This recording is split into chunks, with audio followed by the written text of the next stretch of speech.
make sure it doesn't. We're live on. Oh, it says we're live on YouTube. Oh, there you go. YouTube doesn't say that yet, but it says we're live on YouTube, so we'll say we'll believe what it's saying. There's a red square right there in the corner says live. Yeah, I've just got to make. But it There's must be another red square in the other corner that says leave, but I'm not going to press that button. Oh, so we can officially. Oh yeah, I get a notification saying it's live now. Oh, there you go. There you go. So I love that T-shirt. Yeah, check it out. You rocking the coffee cup, Rob? Normally, though. Rob's normally got the coffee cup. There you go. We're logoed up. when we used to do jiu-jitsu. Yeah, yeah, that was the days. Now we just talk about it. Yeah. And do music quiz. So, Pete, Yes. really, really official. Have you pressed record? You have you? Yeah, no, we're all going. Yeah.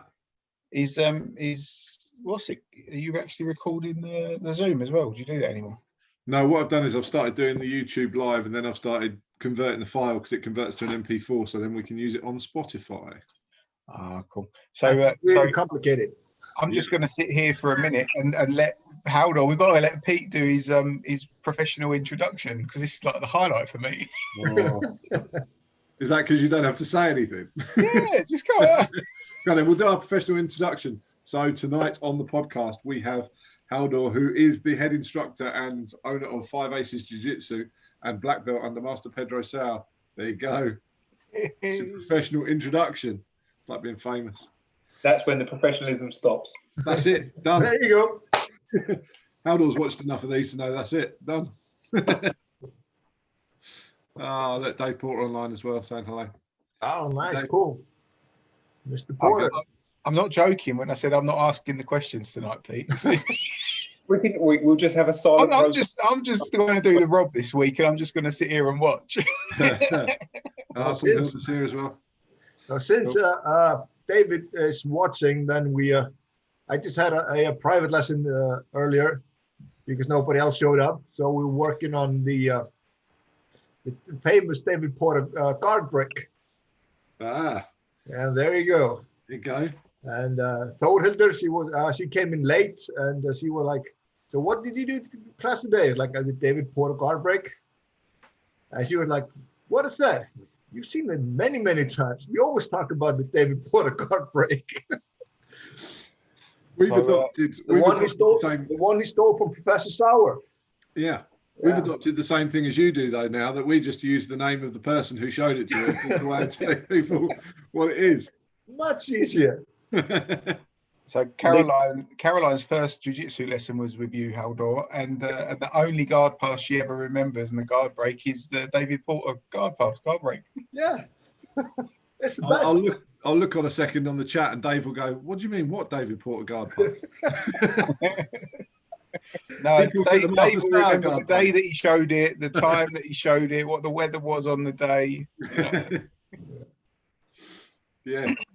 Yeah, he'll call it Dave will call it the Master Sauer guard break, and Master Sauer will call it the Leo Gracie guard break, and then we're all talking about the same guard break.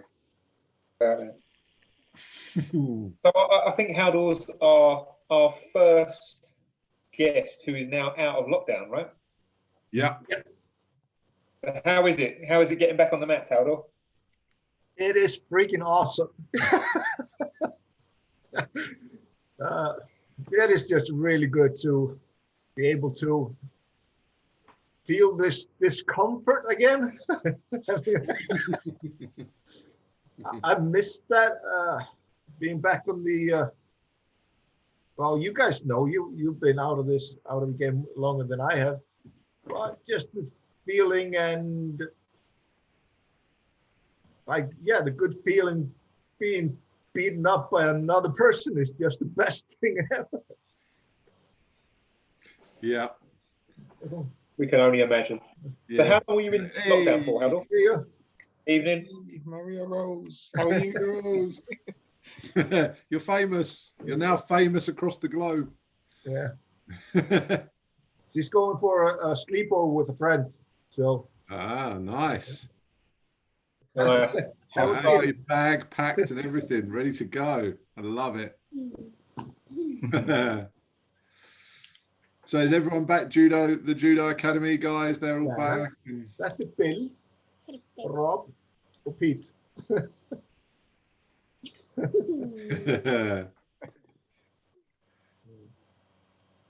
Yeah. Sorry about that. That's all right.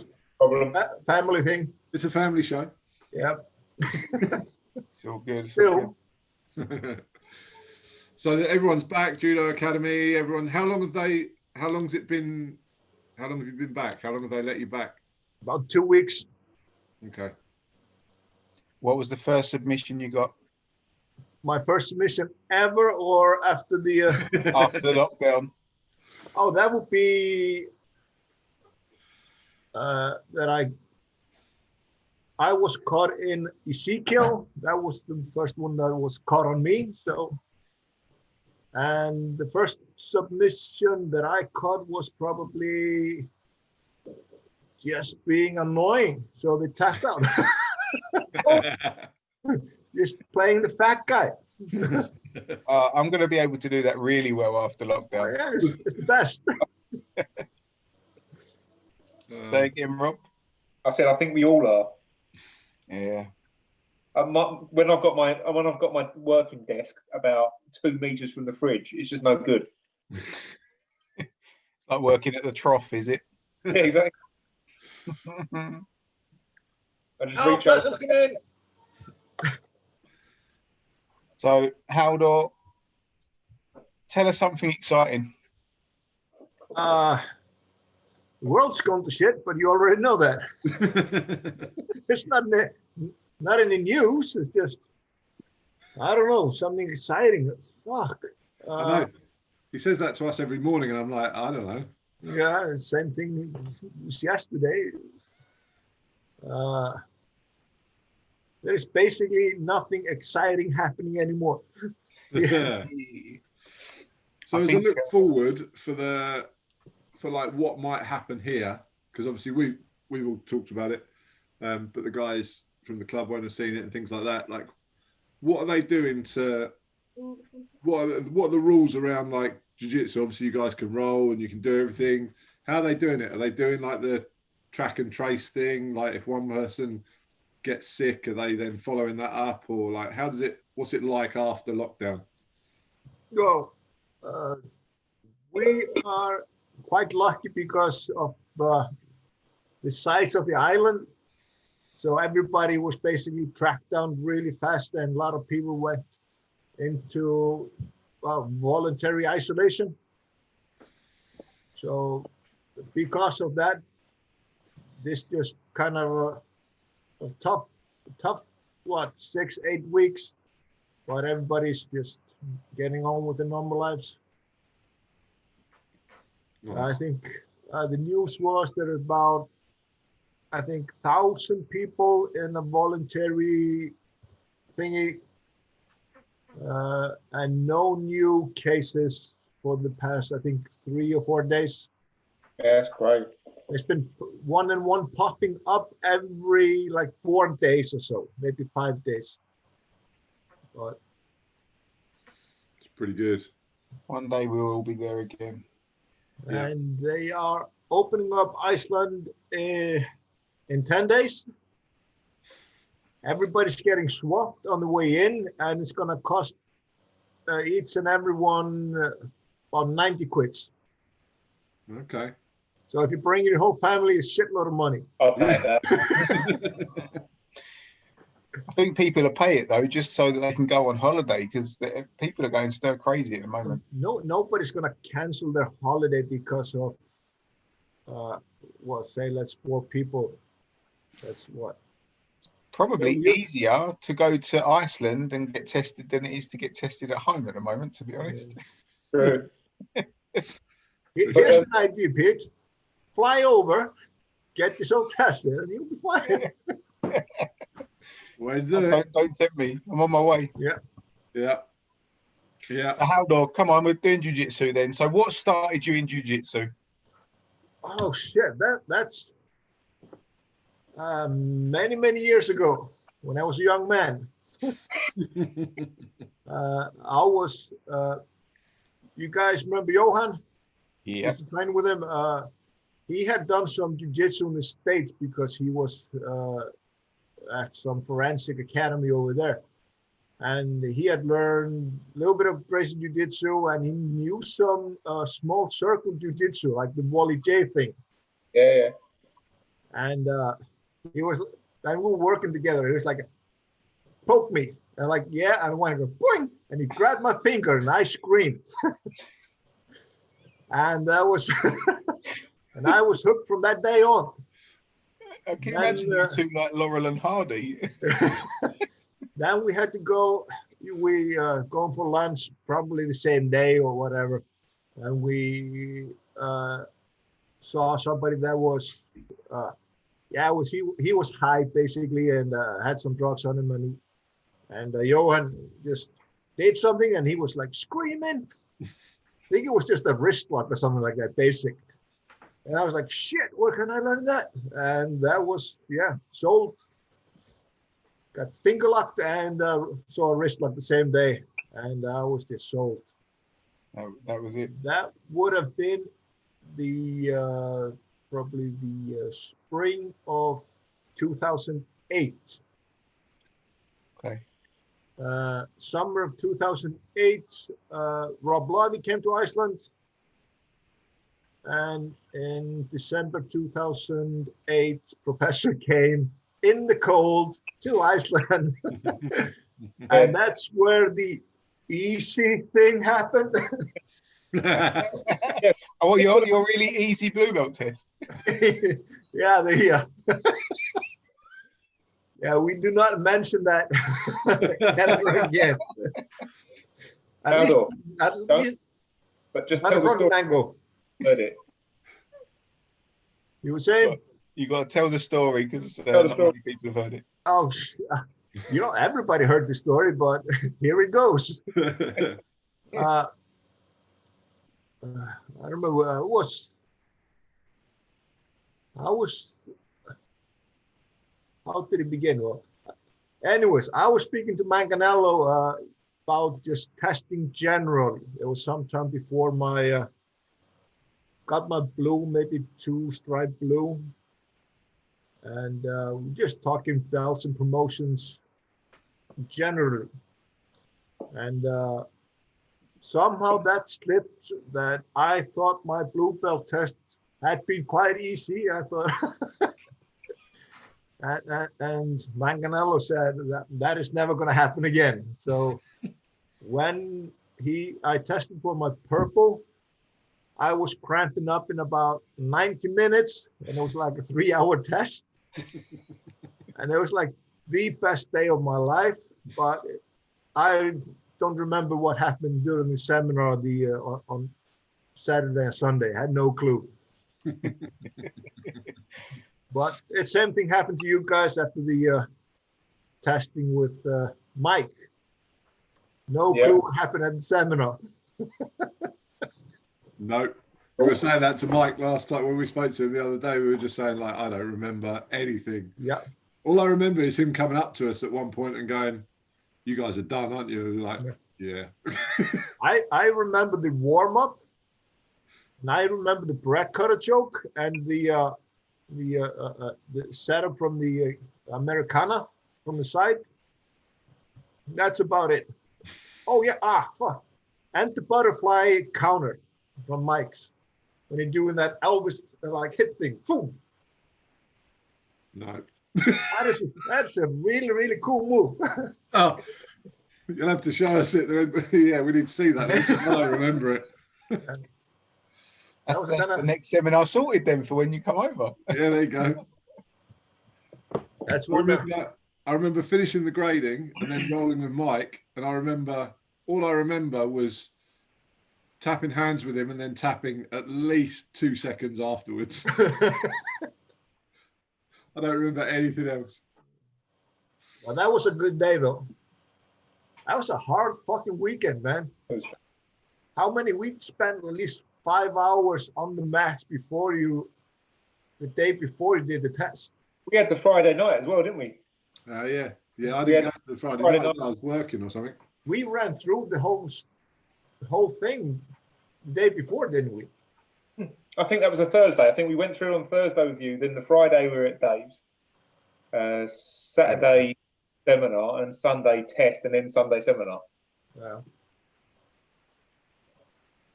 I remember dancing around at the back of the test with paired up with Tim.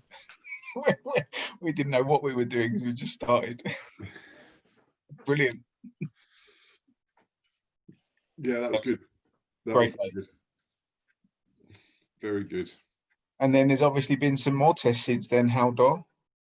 You obviously got purple, then brown, and then more recently, very special event.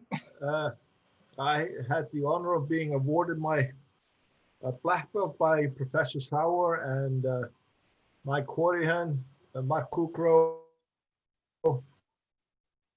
having David Porter there. Missed Manganello. Crap, man, I want Manganello to be here so much. It's that was because he's been with us for all the time, and he's always there for us. So that was I missed him a lot, and but having David Porter there and helping Professor with awarding me the belt, that was amazing. And like David's best uke ever. Made me look good, both brown and black. So I do owe him a lot. Well, Mark was saying how good he thought the test was, wasn't he? The other day when we spoke to Mark Cookrow, he was saying how good he thought your test was. He was very impressed. So it's good. They comments as well, by the way. That's when you got a good uke. makes you look good. There you go. One of the most technical black belt tests I've seen. That's what Dave said. Yeah. Well, he's probably looked at his a few times, but he did it.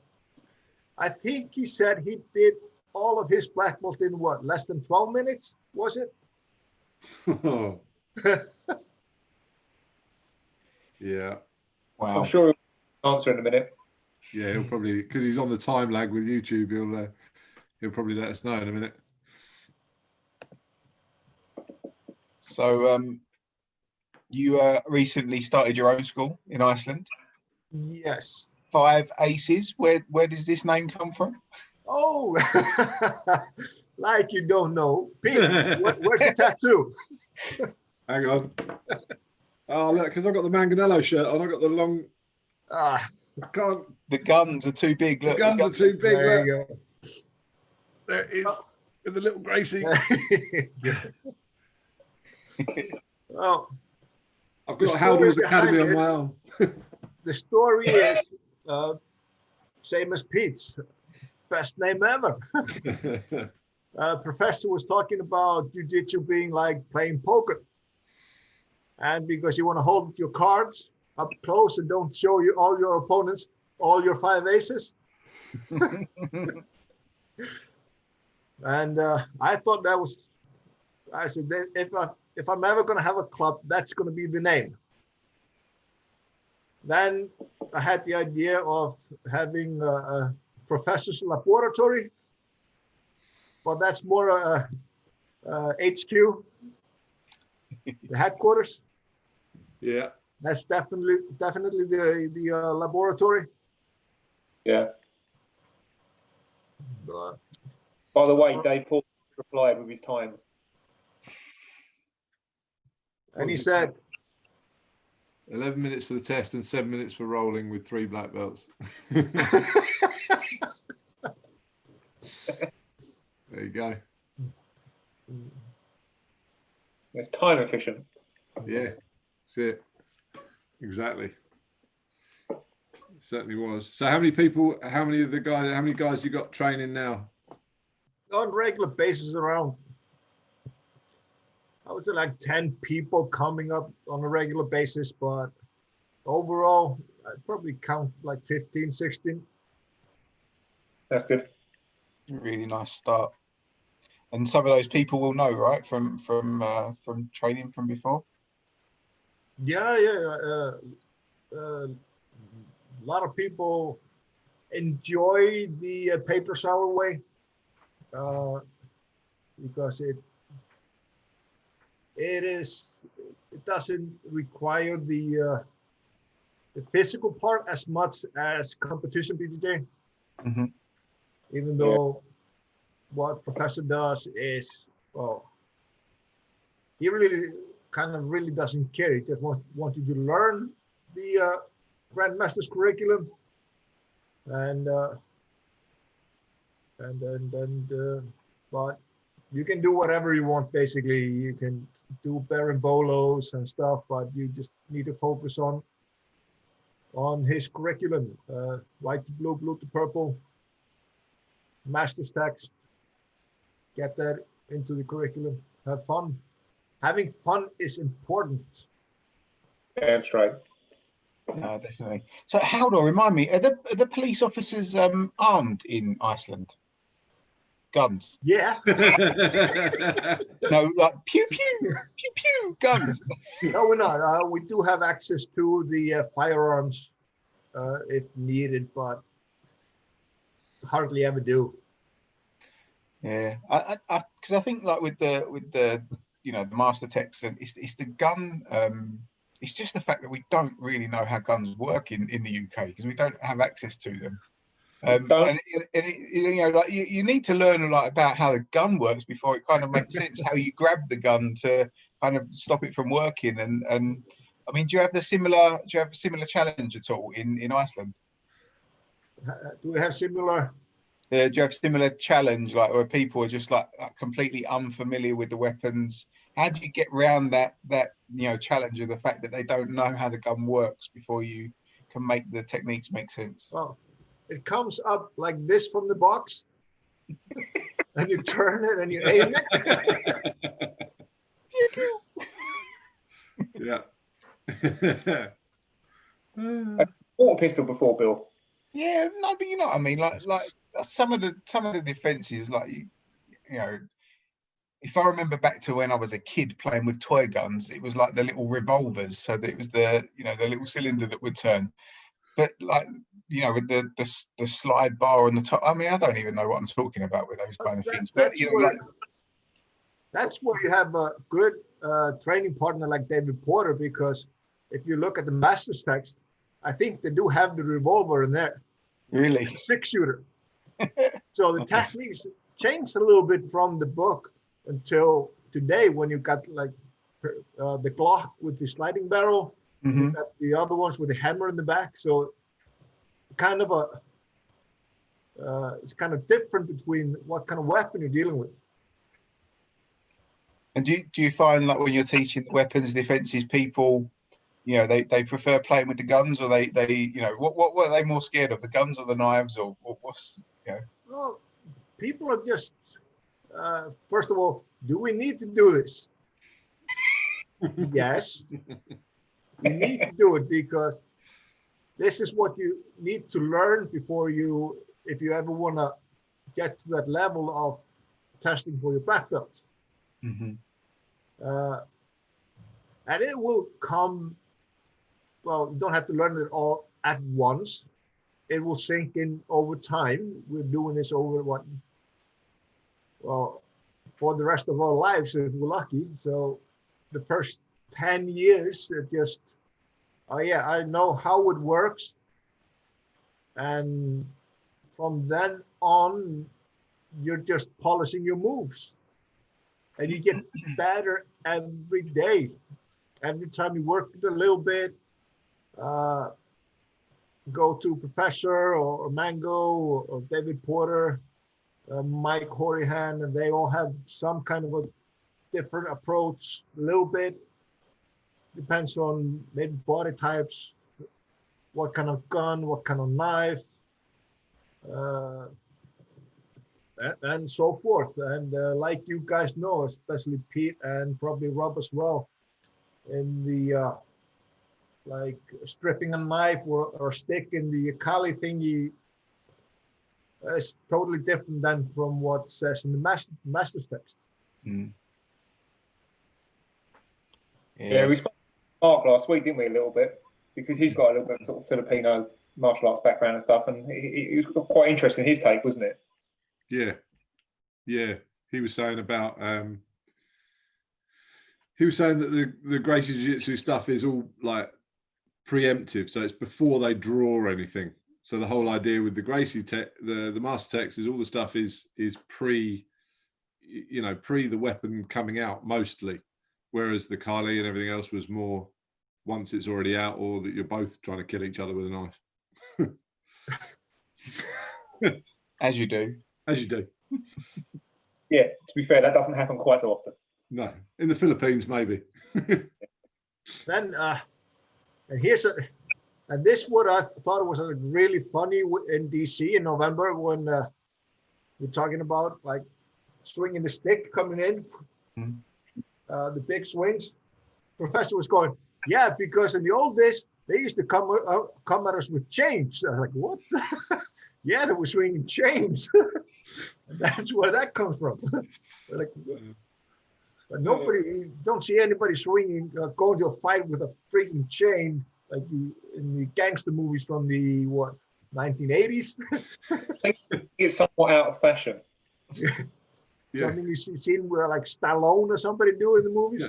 Yeah. Last time I saw it was in the computer game Double Dragon. Double Dragon, Altered Beast. Oh, you're just taking me back to being a I don't know, 7 or 8 year old, Pete. There you go. So for the people that don't know, Halldor, can you like talk people through, like, because there's going to be some people watching that don't even know what like the master text is, probably. The master's text, basically, most of it is what you learn from white to blue. Plus, then you get into the standing self-defense, and that would be, without weapons. I think they changed it today. You need to do, for your brown, you need to do all of it. When I did my brown, I only had to do the stand-up techniques, no weapons.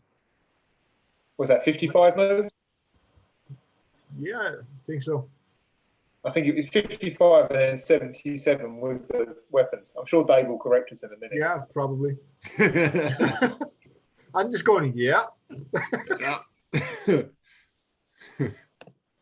then you, that's it. So just need to keep sharpening that iron, just learning stuff. But yeah, a lot of my training partners, they just want to roll and just like one technique. Got the numbers right. Has to take 2 minutes and can't be more than 3 steps. That's about You right. have to be able to break it down in 3 steps. Numbers right. 55 empty hand and 22 weapons. Yeah, there you go. Oh, there you go. Well done, that man. Yeah. You say that the people you train with, they want to learn everything in 3 steps. No, just a few of my training partners. Robin couldn't cope with that. How many steps does it have to be, Rob? What? 5 steps. Everything for Robin has to be 5 steps. I don't know where or how that started. It just did. We call it, we do, when we take breaks, we do the regular white to blue curriculum, 3 or 4 moves, whatever fits into it, teach it like it's supposed to be taught, and then we ask some extra, something cool, something fun, more fun, and we call it like the technical corner. It has to take 2 minutes, no more than 3 steps. And it's usually just brute strength and just nasty stuff. Just squeeze until he lets go. Cross face and stuff like that. So That's just like the fun part of it. So Halldor, you've obviously trained with a lot of different people over the years, and like some of the names that have passed through Iceland and that you've had the luxury of training with. Who out of that list do you think that you were most like starstruck with? Professor, Of course. of course. Starstruck. I would definitely go for Mr. Dave Porter. He just made the impression first time I met him in 2015. I just, from the moment I met him, he was just like, this is the coolest dude I ever met. It was fun. Hoyler was kind of cool. It was fun to able to go to a seminar with Hoyler. Hoyce was not as much, but interesting. But Hoyler was always smiling. It was more fun for him, at least when he came to Iceland, when he was teaching. Because he kind of more wasn't all business. He was having fun. Nice. And I mean, you've also trained with people like Andre Galvao and you know, some of the people that are, I guess, more prolific in the competition world. You know, when you train with them and when you learn from them, do they do like, you know, traditional jiu-jitsu moves, or is it very sport orientated from what you experienced? Andre Galvao is really a fundamental base guy. That just blew my mind, basically. Let's go. The wife's here. Hey, Halldor. Hey, Halldor. There you go. Hi. Hello. You're going to be famous on the internet now. Yeah. Yeah, I really enjoyed Galvao, and he was, when he came the first time, he taught some cool stuff. When he came the last time he was doing the single leg X. And I was like, yeah, I'm not sure how it works into my game and stuff like that.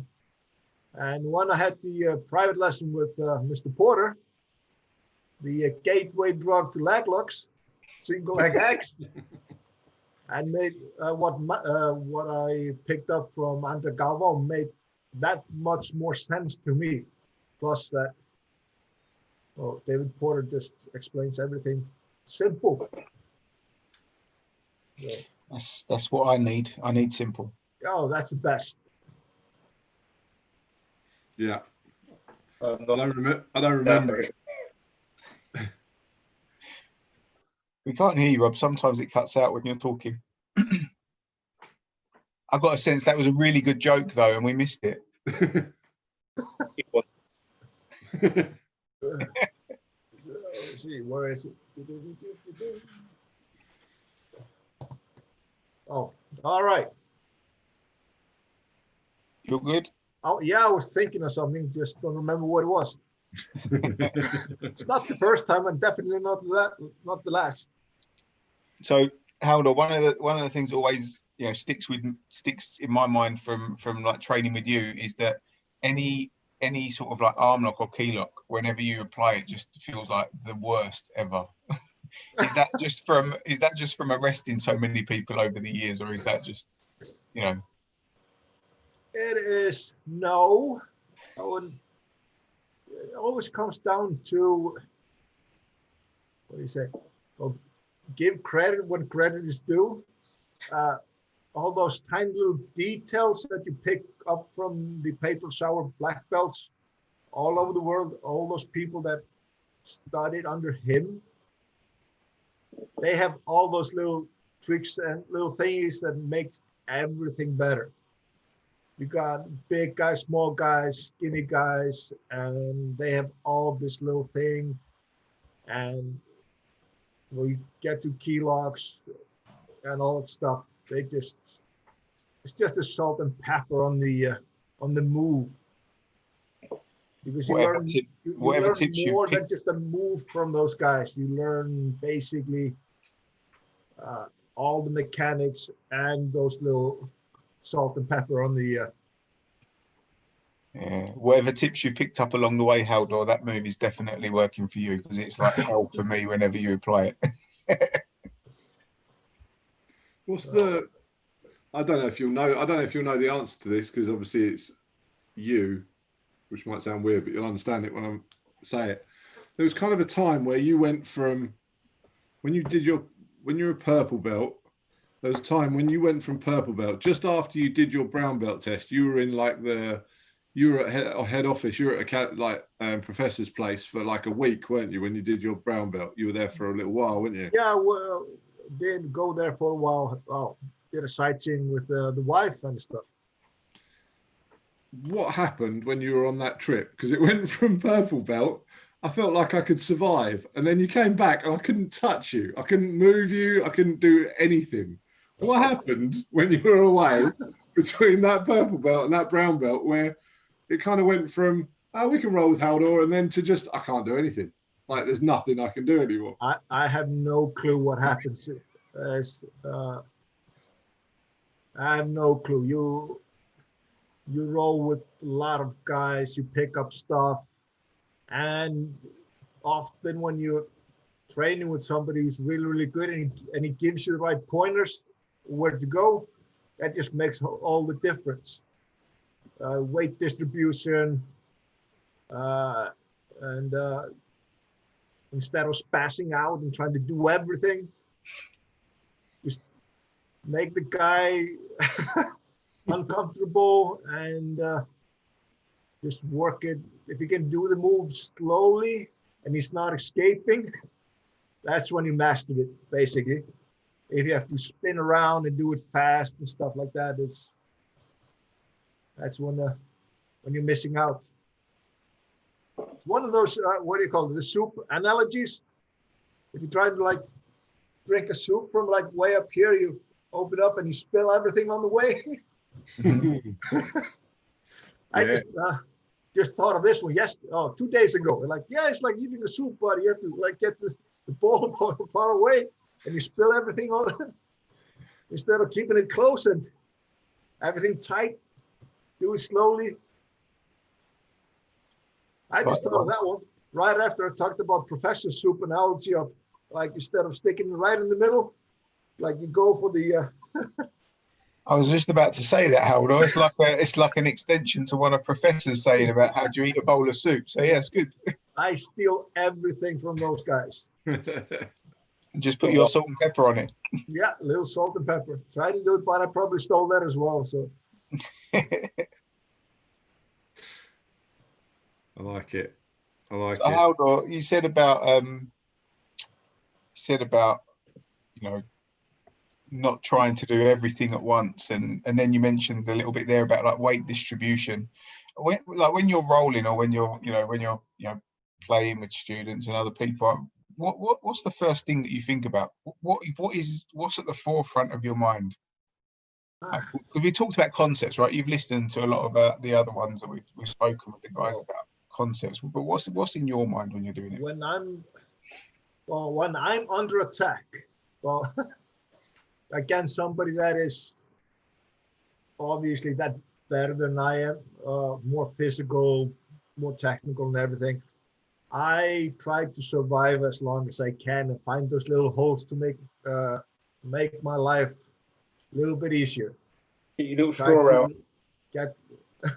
There you go. That was a straw, wasn't it? Yes, officer.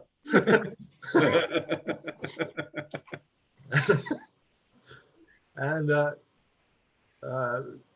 especially when you going with guys that you know they're gonna catch you, but you just kind of giving the time to figure out their game, their A game. They're doing that over and over and over again, and I go, all right, I figured that one out. Now they have to change it up a little bit. Let's try that. So I usually choose the bottom position, and that sometimes it's kind of I feel like sometimes I need to step it up a little bit more, be more aggressive, but excuse me, age is catching up. So I like just being right there. But when I'm in a tough position, I try not to rush into getting submissions or whatever that I'm looking for. I'm usually looking for the reaction from my students so I can see what they're doing, right or wrong, so I can help them get the move better or, basically get the move better. If he's doing it right, there's might be a little salt and pepper right there somewhere we need to add on to it. And otherwise, if there's a step missing, we need to add that on. So it's just trying to see what they are thinking. I think Mr. Keith said it the best. Well, I steal everything from Mr. Keith as well. Is that for a big guy, choose to be on bottom, because then you can pay attention what you taught your guys, and it's easier for you to correct it. And if they're catching you on your own moves, you need to step up your defenses. So when do you think you kind of, because like like white belt and early blue belt, and I still feel like it now, I'm trying to think of the right way of saying it, you don't always feel like you've got the time to figure out what the other person's doing. Like sometimes it feels like things happen to you and you don't really know where they're coming from or anything like that, probably because you just don't know enough yet. When did you start having enough time to be able to analyze and remember what that guy was doing so that you can counter it? Craps. That's a good question. Depends on the training partner, probably. Right. It's if you've got a good training partner, you can probably stop him right away. It's like going, "Oh shit, do that again. Show me how he did it." Well, Professor Sauer talks about that all the time. He's like, "Hey, that's a cool move. Show me how you did it." And some people just don't want to share. But if you've got a good training partner and he's willing to help you figure out stuff, and either you're getting caught a lot in something or you're catching people a lot in something, take the time, figure it out, what can be done better. I think that's an important thing. Save those extra minutes on the mat if you can. Yeah. For those people. Yeah. But that's what Master Sauer says, isn't it? It's talking about being that person that obviously asks the questions, but also if you're just playing rather than trying to kind of kill each other every time you're rolling. Yeah. Otherwise, all you're going to do is just keep doing the same stuff over and over again. You're going to play your trump card, Yeah. It's quite. Say for example, like if Pete and I roll, or Bill and I roll, or get those guys together as well. It's so sort of slow paced sometimes, isn't it? Just to try and work out kind of movement more than anything else. Well, Pete, sometimes you just need to put the thing on. Yeah, we've had that conversation. Well, it's kind of completely understandable. Just you're teaching a lot, and you don't get the you need to let go sometimes, basically, and then you need to go, this week I'm just going to roll over everybody as much as I can. Yeah, I said this. I passed the same thing on to Billy before his purple belt. Yeah, there you go. I said no more nice Billy for a couple of weeks. Just go on and kill everybody. Do your thing. Yeah, I feel terrible doing that though. Yeah. I'm a lover, not a fighter. I only ever do it. It's fine. Halldor, I was just really happy. There was one week, just not long before lockdown, Rob got stuck in traffic coming over to class, And he literally turned up right at the end. After 2 classes, he turned up right at the end for the sparring. So I could see how angry he was. I didn't dare let him near anybody else. I had to go for like 2-3 rounds with Rob that was on a mission. Oh my word. 15-minute drive took me an hour and a half or an hour and 50 or something like that. Oh, shit. But it was one of my favourite roles in recent times. It was like, that was full on. I survived. I'm still alive. My favorite roles are against those big, because where 5 Aces are is at same location as Auermann Judo Club. I'm basically hired by the Judo Club to teach the Jiu-Jitsu there. So they say, you can just name this whatever you want. I go, 5 Aces. But you got those big, strong judo guys, Olympians, and when they get you in the ground game and just pin you down, that's just like the worst. It's so much fun.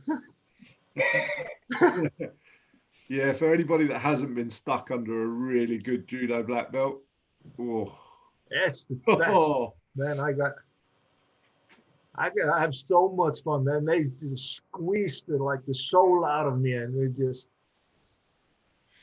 And you can't break their grips. Their grips are just like something else. Yeah.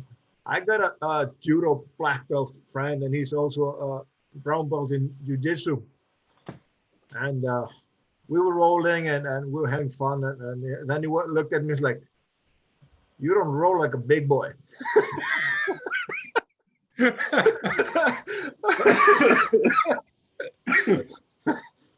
That was the best compliment you had, right? Squeezed the living crap out of me, man. It was so much fun.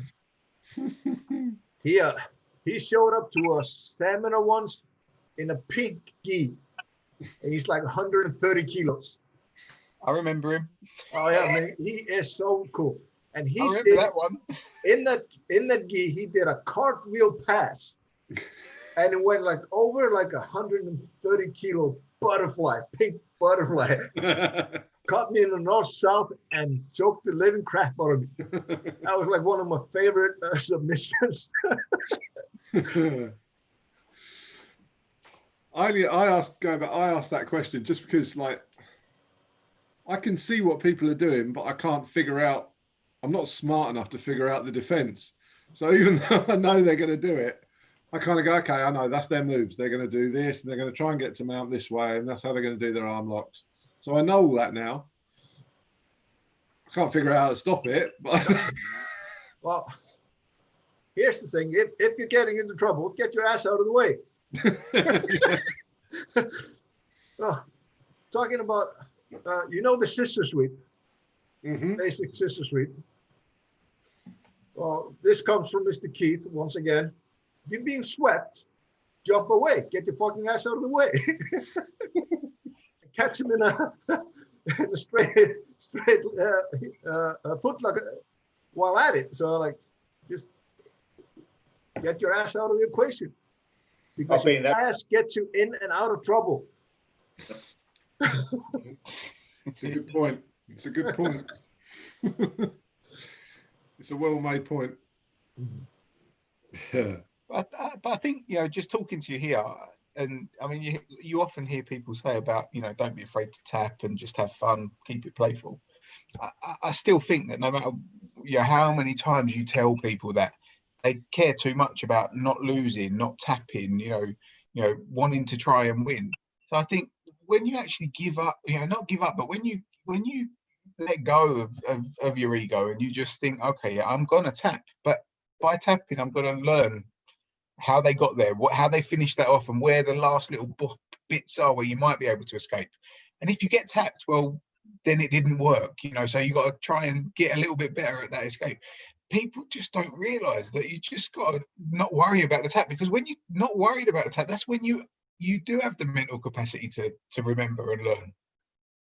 That is, yeah. I think we need to turn that into a bite-sized clip for social media. Cheers, Bill. I'll try and do it better one day, but yeah, but it is. I think, I don't know. I'm going to be.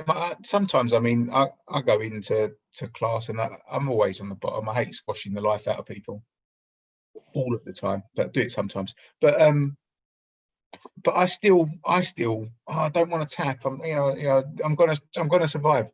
But when I get back, I'm just going to let go of that. I'm going to tap a million times, and I'm going to get better. Yeah. Well, I think a penny's just dropped talking to you, Halldor. Here's the thing. Even if they say leave your ego at the door, it is freaking hard to leave the ego at the door. Well, at least for me. So sometimes I will not tap no matter what. But some other days I just tap all the time. But I do not tap unless whatever move is being put on me is good and valid. So if you're choking me, cross choke, whatever, it has to be a valid choke. You can't go. Mm-hmm. So if you bring your elbows in and do everything correctly, I'll tap to that. Yeah. So I mean, I have no issues tapping. I have no issues losing, but I still think I put too much effort into not tapping, and I think that's the bit that's dropped for me. I still put a bit too much effort into, like a competition, but it's not competition; it's learning. And I think, that's well, I've learned something tonight, Halldor. It's only taken me 8 years, 7 years. Well, it still happens, man. So it's really, really. It takes time to get over it sometimes. It just does. And like I say, it's not like that I have an issue with tapping, but I'm looking at it now as a way of like, well, I'm going to try less at the not tapping in order to be able to learn more about where the escapes are. It's Let It Go. Let It Go. That was another song from the quiz last night, wasn't it? Yeah. Tapping it's just tapping or not tapping. That's the question. So you'll laugh at this, Halldor. I don't know if you listened last week to our conversation with Mark Crow, but we were talking about the crazy person that came into his gym and was going to Kimura him from Undermount. But we were doing a kids class on Thursday, me and Pete, and I don't know what I was doing with Aaron, but he was mounted on me, and then all of a sudden I had him in a Kimura. Pete was like, "Hang on a minute, stop! We've got to try and video that. How did it work?" I'm sure it wouldn't work, but there was almost something there, wasn't there, Pete? There's something there that will set up an escape, definitely. Yeah. We'll have to explore that in a little lab when we're next together, Halldor. It's there's some fun and games there. That's how you learn. You're like, start to work on that. Yeah. I feel like I'm bullying my little boy at the moment though, because in the classes we're messing around and rolling. It's the only chance I get to roll. But some of the little ideas and the little things that are coming out from nowhere, it's amazing at the minute. I've got lots of questions for you when we're next together. Lots. Can I just jump in a sec? Dave Porter just replied again. It's like having another podcast guest. It's awesome. He just said it's not leave your ego at the door, it's check your ego at the door. Ego makes us want to do better. We need to make sure it's not getting in the way though.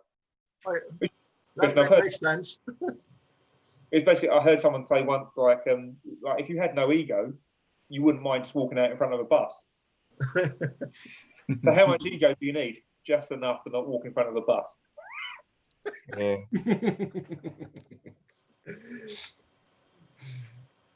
It's that tough thing as well, isn't it? You I don't know what you guys think about it. It's like I find that like I'll roll with someone and they'll do, like Halldor says, they'll do something and they'll do it so right that I don't want to escape it. So I'll go, okay, you can have it. They've genuinely kind of worked for it and done all the right stuff. And even if I might know an escape, I might not use that escape because I want them to get the success of they've done the move right, they've done all the steps right. Just because I know one more thing than them, I'm not going to use that one more thing. I'm going to let them get that tap. And then it's the balance of they get that tap and then they think they have got that tap, they have earned it, but they think they got it. Does that make sense? Like they think that you couldn't have done anything about it. That's where then you can talk about it.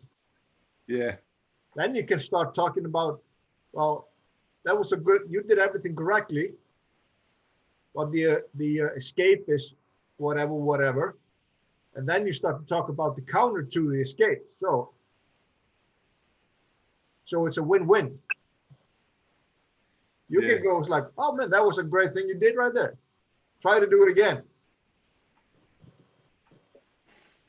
And then you just reset to the same point. Yeah, and right, then you reset, and then you do your escape, or let him have once or twice more, so he can polish a little bit, and then you do your escape, and then you can talk the counter, like for example for the armbar, when you roll out of it, and you do a little sitting thing, and you catch him in like a different kind of armbar, or sitting into it. I think I learned that from Mancanello. It's kind of cool stuff. Yeah, he knows a couple of. So my mind is gone now. I'm just like imagining rolling again. I'm lost. Bill's just looking off distance. I am. Can you like after post edit like a little cloud of like people rolling up here somewhere? That's what's going on. I think the ego thing's super interesting because like I'm lucky I've never had one. So stop walking in front of buses.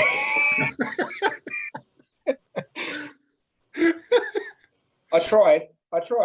Yeah. Yeah, I was waiting for Rob to fall off his chair when I said that. So yeah, no, I just find it interesting as like how far it goes, where it should, and because everyone does say, oh, like Dave was saying, you should. I kind of prefer that check it rather than let go of it completely, because I just don't think that happens. I don't think you can let go of it if not realistic, but also it's not realistic. But I don't think it's also very, like as he said, it's not beneficial, because then why do you want to get better?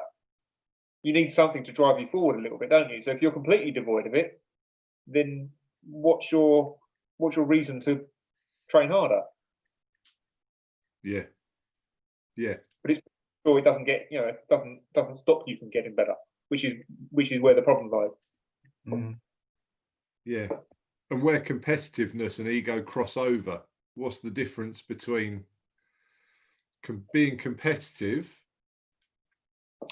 And how much of that is ego? So that's you've just spoken my mind out loud, I think, Pete. That's because I don't have an ego in terms of I have no issues tapping to anybody. I love it. But there is a competitive bit in me. But that's the thing. I think tonight it's made me realise.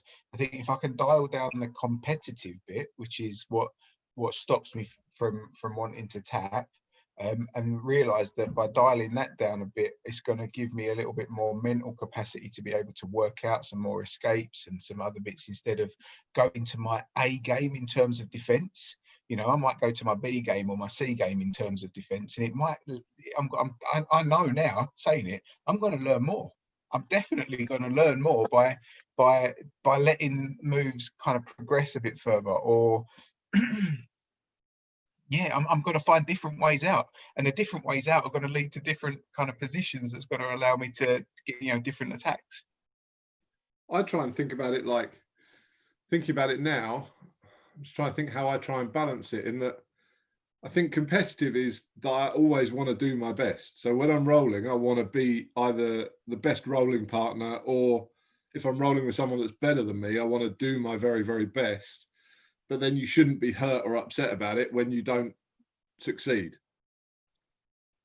That's probably the crossover, isn't it? Is that you do your best to be competitive in whatever way. If it's a competitive role, so if any of us are rolling together, us four, I want to do my best jiu-jitsu, but I'm not hurt if you catch me with something.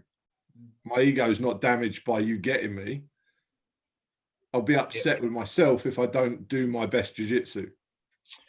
I agree, but if you're only doing your best jiu-jitsu like all of the time, so if you're doing your best attacks, you're not finding out your B attacks, your C attacks.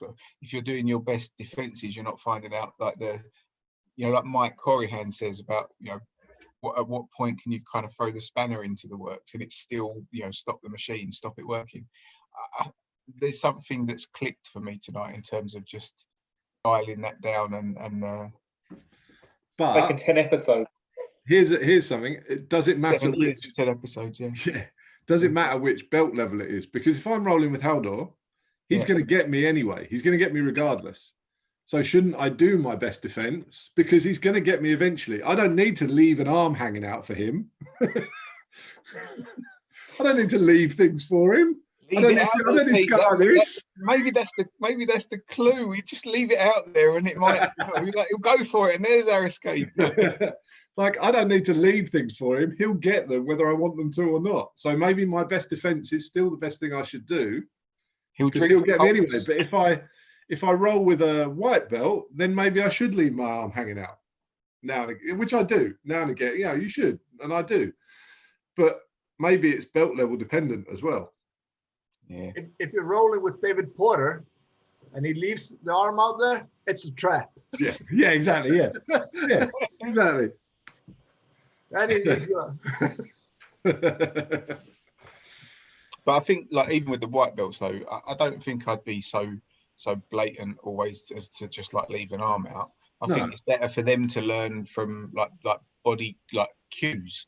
So like, instead of like leaving an arm out, push on the chest and just like leave the arms there a bit longer or something, so that they can, okay, that's where you do the arm bar, So yeah, give them the big indicators rather than that. Just because what I find is, like, when you leave an arm there, or if you just like the starfish, the defense, their brain just literally goes like mine did, and mine still does when somebody like just relaxes. It's like, oh my god, what do I do to this? I don't know. I'll just jump off. Oh no, now they've escaped. What did I do? When you're rolling with somebody lower belt, they need that what do you call it? Indicators. Yeah, when somebody grabs and stiff arms, because that's basically what happens when you get into a fight out on the street. Someone tries to push you off and he stiff arms you. You don't see untrained person try to elbow escape.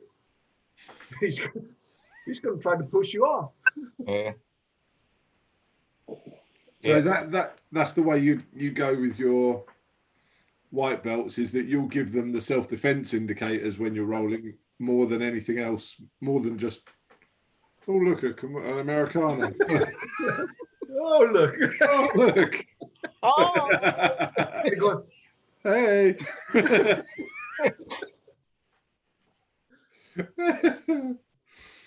Yeah, you'll give them the self-defense indicators to reinforce that first before you start giving them any indicator for anything more complicated. I think the last 10 weeks for me, Pete, like messing around with Aaron at home, that is what has given him the best kind of progress. I just keep feeding him, like with like the reflex development. I just keep feeding him the one or the other.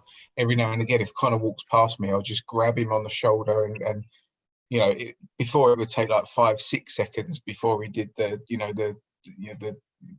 escape or the. Now it's like 2 seconds, and it's just from giving them those cues. It really does help. I think it's almost cheating when you just go. you got to make them work for it, make them put it there, and then yeah. And then if you do all those like spaghetti legs and the thingy, it's a freaking trap. Yeah. Oh, I'm so excited to train. Well, if you think about it, Globetrotters should be here in next month. It's a week camp, so you can make it. Stop it. It's getting it, like I say, getting out's fine. It's getting back that's a problem. Yeah, it's the 14-day lockdown on the way back. Great decision. Thanks, You government. had what? When you get back, you said 40-day lockdown? 14, 1-4. Okay, 14 already. 2 weeks, yeah. 2 Like, weeks. shit. Borders just losing it. Yeah. Yeah. Yeah. Yeah. I don't want. Yeah, we won't go into the politics of that. It's nothing to do with the virus. It's to do with Europe. That's a battle with Europe. That's what that is. Don't go there. Don't go there. Anyway. You said you weren't going. Jiu-jitsu.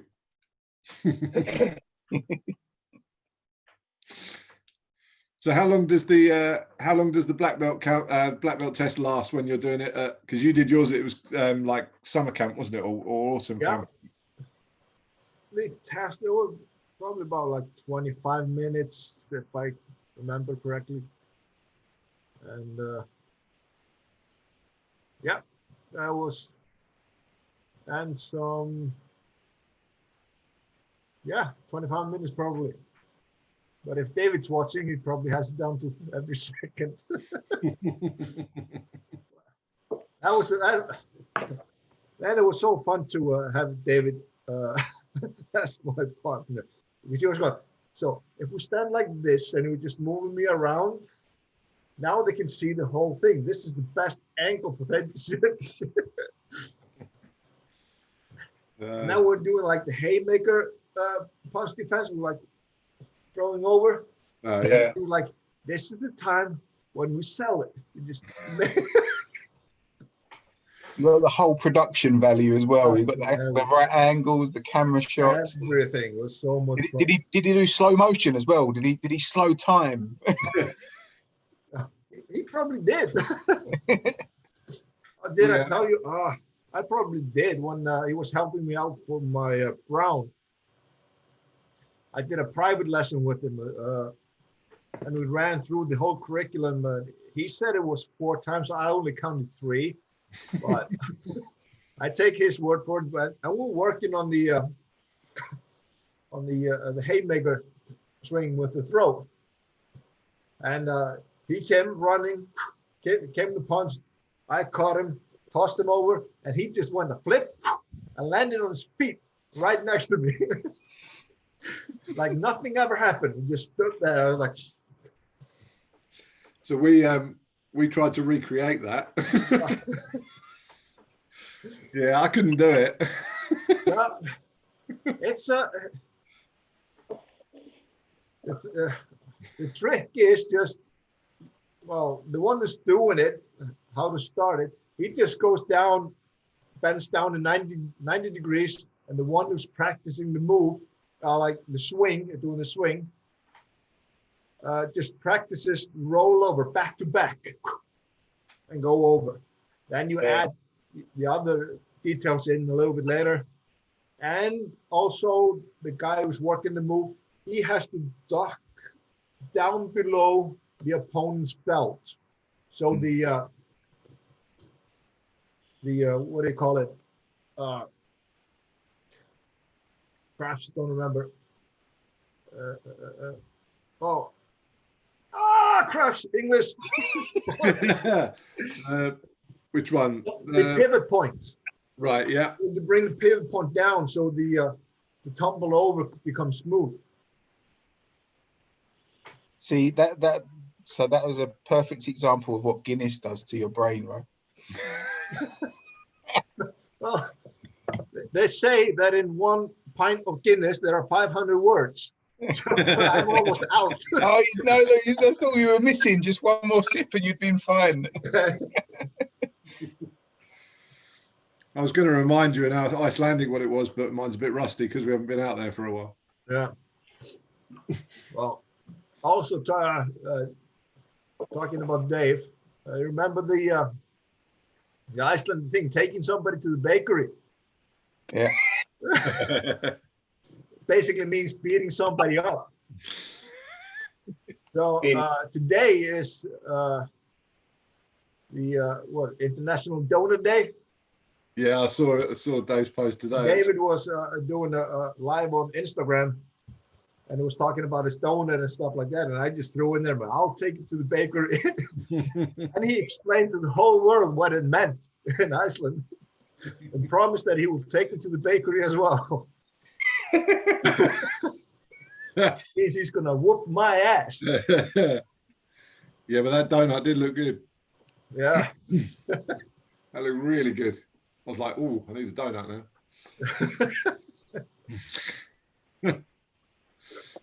Yeah. So you guys doing all good? Family fine?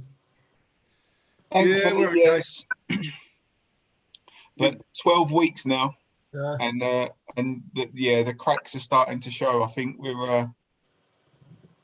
might have one down day every 2 weeks before, but it's like I'm having the bad day, Pete's having the bad day, Rob's having the bad day. You know, it's like it's more regular now. No, okay. Do you know what it is? Like, I don't know. Yeah, I don't know what it's like. I haven't had as many down days anymore. I've just had like today. We all said I just had a day where it was just like, yeah. I just wanted to nap today. That was what today was like. All I wanted to do was nap. That sounds like I need to buy you a blanket, Pete. Yeah, mate, honestly, today was one of those days where I was just like, yeah, I just want to nap. I haven't had a day like that for ages. Like I've trained almost every day for about the last. Probably the first bit of lockdown was a bit rubbish, and then after that, about the last 6-8 weeks, I've trained pretty much every single day. I've done something, like I've done kettlebells, or I've gone out on the board, or I've gone on the ski machine, or I've done, Today was the first day I haven't trained in, any of that time, and I just felt like. And Bill, your dog, is he still same old? He's still deaf, but no, he's good. He's because we've been at home the whole time. He's actually turned into a really like nice and gentle creature. So no, he's not running awesome. not running into corners and. No, he doesn't do that quite so much. I think that was an anxiety thing. Having a private moment with himself. I forgot about that. No, he doesn't do that anymore either. Oh, I think he's happy now that we're all around. He doesn't have those little tics and problems. Bless him. That was the funniest story I ever heard, man. Oh, don't make me tell that one. Children sometimes listen to these. He only had himself for entertainment for the first 2.5 years of his life. So yeah, he worked out how to have some fun, but he doesn't do that anymore. Now he's got Bill. I said now he's got Bill. No, we're talking about my dog. And he's lit. Can't hear you, thankfully, Rob. You cut out. But did you guys catch up with Julio while he was in the UK? So he cycled motorbike down to South Africa. Yeah. So he flew back to the UK. I managed to see him once before lockdown, but he just managed in the last couple of days to get back to Turkey. Yeah, I saw that. I was just wondering. Yeah. I saw him once, but not enough really for how long he was here. But we were just locked down. We couldn't see him. Yeah. He's cool though. Yeah, I love that dude. You see that he managed to train at Ngannou. Oh, what's his name? Ngannou, or what's his name? The UFC fighter, Francis Ngannou. I think I can't say. Yeah. Yeah, he trained at his place in one of the countries on his way down. He said that was an eye opener. All fit, strong, like super fit and strong, like elite athletes, and then he rocked up. He's representing Team Pedro Sauer UK. I think he had a whale of a time. But yeah, it was what an experience, amazing. But yeah, we need to have a summer camp in Turkey. I think we need to go over and spend some time there with him. Take jiu-jitsu to Julio because he can't do it anymore. Oh, there are practices in Turkey. Yeah, he's had a good look round where he's living, but there's not much around, I don't think. I think there's other martial arts, but no Gracie Jiu Jitsu. He can do it. It's a good excuse for a summer camp. That's fine, or winter camp even. Yeah, well, if we get Julio to open a school there, and then we can have Pedro Sauer Turkey, and then we can do winter camps, because the weather will be cool, really good. Let's do it. Then we'll have another person for the podcast. There you go. That would be a funny podcast. Have you guys thought about getting Gru online?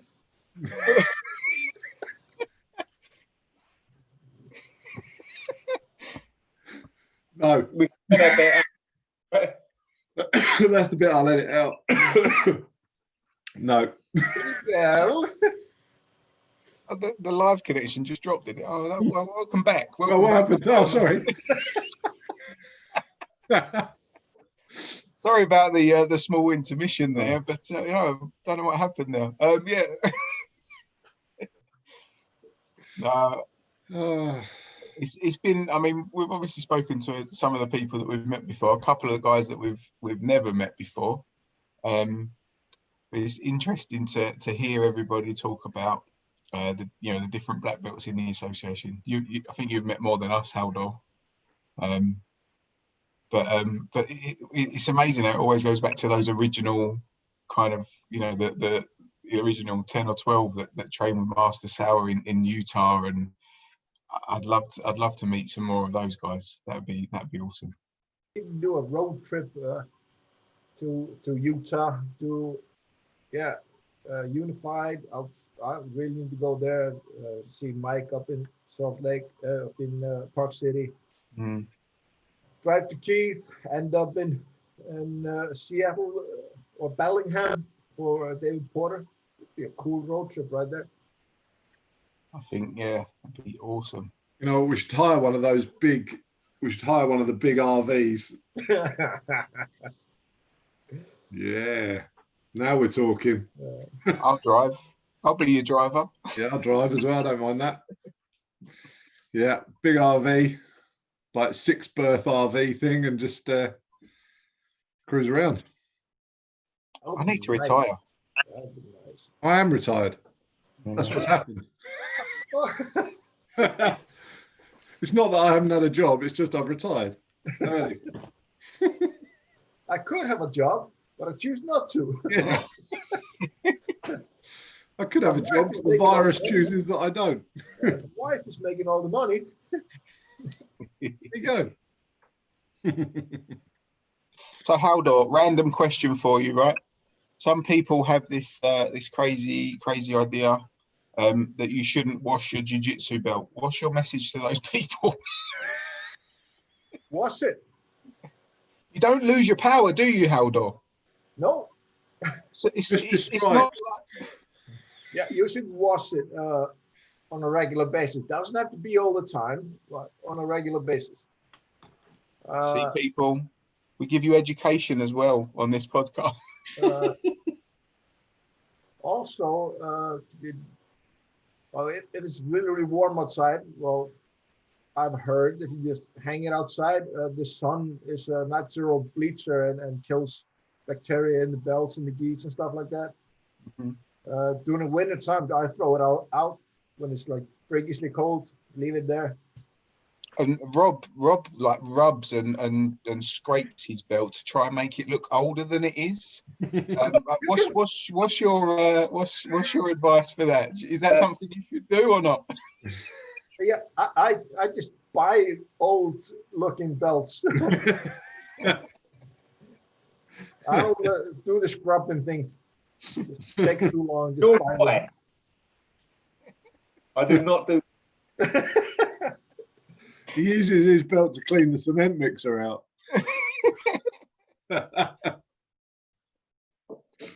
I'll get you some wet and dry sandpaper, Rob. Don't worry, it works a treat. I just went online and bought myself 2 new black belts. I'm gonna make a choking log like the professor has and David. Uh-huh. I think it's gonna be cool. Have a choking log, choke log. Choke log. Practice at home. Does the log, does it have to be a particular type of wood or? No, I don't think so. No. Probably not bamboo, but Neck. there you go. So Halldor, I probably get in trouble for having done this, but you remember one of my trips to Iceland, I took the an Icelandic rock stone home. Yeah. I placed it in the wall, so whenever I'm on the barbecue now and cooking in the summertime, it's next to the Icelandic rock in the wall. Great memories. Yeah. So you stole something from Iceland. Oh, am I going to get arrested by you next time? You just can't come back. Is that an excuse for another key lock? No, like everybody does it. It's just grab shit and run away with it. Just if you're in China, don't do it. And hurt Egypt, don't do it. In some other countries, you just don't take stuff and try to get away with it. Well, I did clear it with the King of Iceland before I took it out, so it was all right. Yeah. We do have a king, don't we? Johan. Johan, yeah, that is true. Yeah. Yeah, Dave says he's in for the road trip. There you go. Oh, there. He says, I'm in. Get it sponsored. Got Down. to do it. Sounds good to me. Sounds good to me. And then Stuart said something what did Stuart say? Stuart said, did we get that old Pete? I think that was about you retiring. Ah. Yeah, we did. No, I didn't. I'm trying to live my life before I retire. I thought he meant, did we get the old Pete, as in the original Pete? Nobody needs that. No one needs to see that. No one needs to see him again.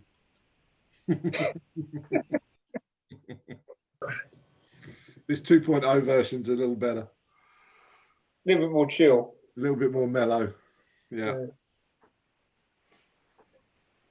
Oh, dear. Right. You're going to call time. We're going to call time, I think. Right. So awesome. My wife keeps opening the door and looking at me. She wants to go to bed as well, and I'm hogging the bedroom. So, alrighty. So we'll stop the live stream. So thank you, everybody. Thank you, Halldor. 5 Aces Jiu Jitsu. Take care, guys. And It's been awesome.